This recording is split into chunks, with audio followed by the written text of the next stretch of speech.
আইপিএলের শুরুটা দারুণভাবেই করেছিল চেন্নাই সুপার কিং। 2 ম্যাচ হেরে গেলেও ঋতুরাজ গায়কোয়াড়ের নেতৃত্বে দারুণভাবে ঘুরে দাঁড়িয়েছিল চেন্নাই সুপার কিংস।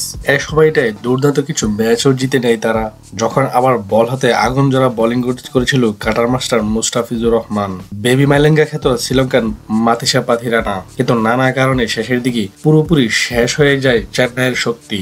ইনজুরির কারণে দেশে ফিরে যায় পাথিরানা, ইনজুরির কারণে খেলতে পারেনি নিউজিল্যান্ডের ব্যাটার ডেভিড কনওয়ে, আর জাতীয় দলের ডিউটি থাকায় দেশে ফিরে এসেছে মুস্তাফিজুর রহমান। দেশে ফিরে আসার আগে মুস্তাফিজ 9 ম্যাচে 14 উইকেট নিয়েছিল।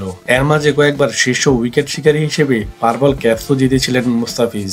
লিগের শেষ ম্যাচে এসে রয়্যাল চ্যালেঞ্জার বেঙ্গালুরুর কাছে 27 রানে হেরে প্লে অফ থেকে ছিটকে গিয়েছে চেন্নাই। বেঙ্গালুরু প্রথমে ব্যাট করতে নেমে 218 রান করেছিল, জবাবে 191 রানেই থেমে যায় চেন্নাইয়ের ইনিংস।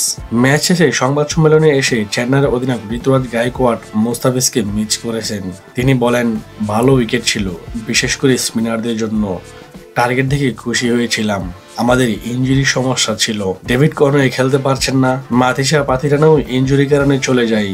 একই সঙ্গে ফিসকেও অনেক মিস করেছি এই ম্যাচে। আপনি যখন ইনজুরি সমস্যায় থাকবেন তখন একটা ব্যালেন্স দল তৈরি করা খুবই কঠিন হয়ে যায়।